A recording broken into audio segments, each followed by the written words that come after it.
What's going on, everybody? Kennybomb is in the building, and Chaos Reigns is officially upon us. Like, you can literally go download it on your PlayStation right now. Not your Xbox, but that's another argument we'll take on another day. Today, we're here to talk about the fact that Ed Boon stayed true to his word, because when Chaos Reigns was first announced, he told us there would be a big secret hidden in here, but they would not tell us who or what it was until we actually got in here and found it. And up until this point, we still have no idea who or what this big secret is. So today, we take a look at possibilities. But first, help me out by dropping a like on this video, and don't forget to smash that subscribe button, especially if you don't want to miss any updates on Mortal Kombat 1.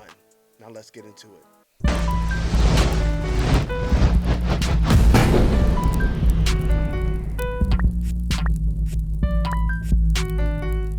Run, boy, they coming on.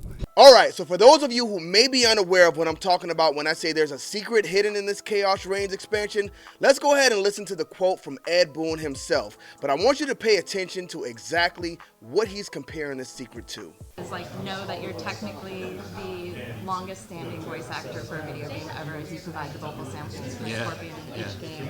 And that new Cybot, who is going to be a part of Chaos Reigns, is kind of yours and John's namesake. Are there any other Easter eggs that are a part of the expansion? Yes, there is there's a big one that we're just not announcing. You know, and like when we did the first Kombat game, we put a character in Reptile. And we never told anyone. We just put it in there, and actually, I didn't even tell the people I was working with, you know, that it was in there. And the idea was, let's make it really rare, make it feel like a rumor, but it's actually there. And we want to do something like that again. So that's the extent I probably want to go. But you'll definitely start hearing about it, and you'll think back to today and go, oh, that's what he was talking about.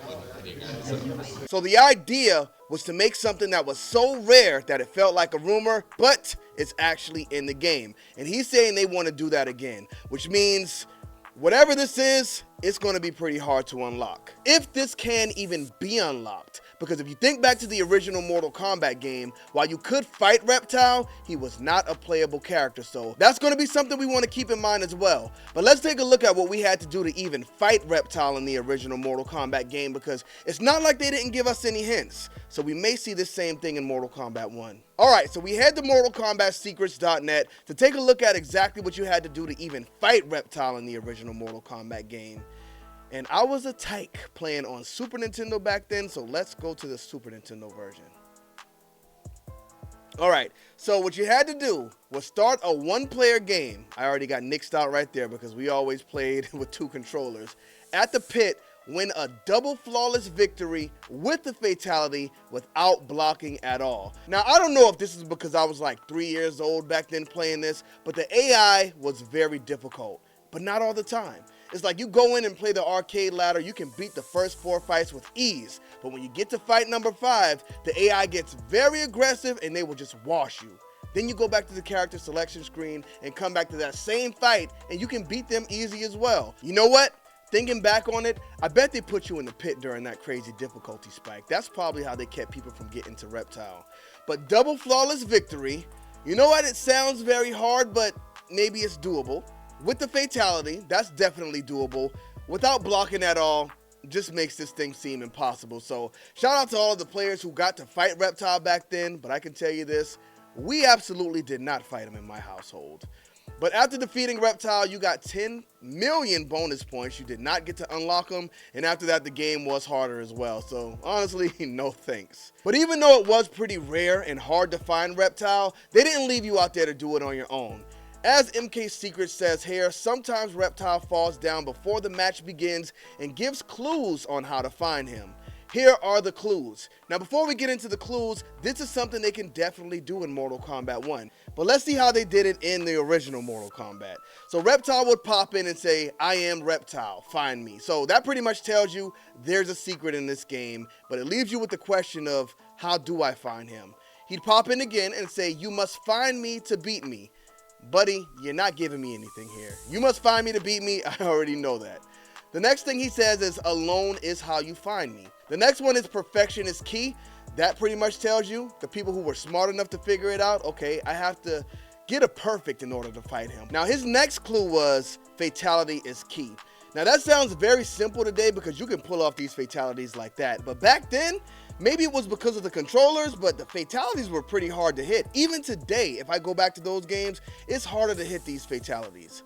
Another Kennybomb lesson. My first Mortal Kombat game was actually Mortal Kombat 2, and my first fatality was Melina's. It was the one where she would suck the opponent in and spit all of the bones out. I remember you held one of the buttons down, and then I would walk up to the opponent, back up, and then walk back up to him and let him go, and then she would pull the fatality off, but it turns out all you had to really do was hold the button down and let it go. So that was Kennybomb's first fatality, but it wouldn't have worked for me because she was not in Mortal Kombat 1.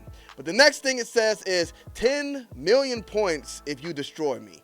I mean, playing Super Nintendo, that's what you don't care about because you're not connected online anyway.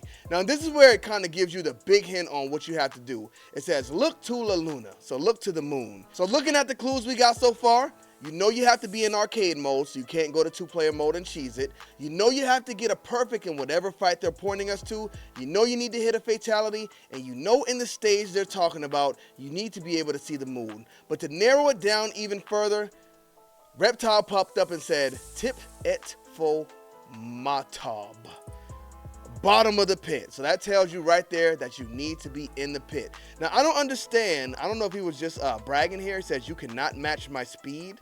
I don't know what that has to do with actually getting to him. That might just be him popping it. And the last clue he dropped off was blocking will get you nowhere. So if you were persistent enough to collect all of these clues from Reptile, and you were smart enough to put them all together to realize this is what you need to do, then you got to go forward and fight Reptile. Now, getting to Reptile was just the first part of the battle because now you had to beat him. Could you imagine figuring all of this stuff out, finally getting to the pit, getting that perfect without blocking, and then you lose? Now you got to do it all over again to fight him again? Wasn't a fun time for the people that came before us, y'all. I mean, I was there playing it too, but I couldn't even read these clues at the time, so I'm not taking a loss. But the original Mortal Kombat game was not the only time we saw this happen, because it happened again in Mortal Kombat 2 with Jade. Now, she would drop in, and she said some pretty weird stuff. She said, I am Jade. She said, before the question mark, Ermac who? Now, Ermac was not a thing at this point. They were kind of just teasing people. She also said, I will meet you in Goro's lair. Chun who? Ooh, is that a Chun-Li dig? I didn't even see that one. She also said, I am one of 3, letting you know that there were 3 hidden fights in the game, the other 2 being Smoke and Noob Saibot. She said, restrict yourself, which kind of tells you what you have to do to fight her, but not really at all. Alone is how you fight me, so this one had to be in an arcade ladder as well. She said, one day we will fight. And then she says, bring on Kano and Sonya, which is another troll job because they were definitely not in the game. But to actually get to her, it says, to fight Jade, wait until before the question mark match in a one-on-one game. During this match, you must win 1 round using only the left kick and the directional pad. If you do it correctly, you will be transported to Goro's lair and you will fight Jade. Now, this is a lot easier than Reptile, so I'm liking this one a lot more. Hopefully in Mortal Kombat 1 is something similar to this and not getting a perfect in 2 rounds when the fight is very aggressive. Because some of us just don't want to deal with it. Now, the Smoke secret fight was the easiest one to get to because while in the portal stage, all you had to do was hold down and press start when Dan Forden popped up and said, where's Dan Forden? Can we please get Dan Forden's head in Mortal Kombat 1?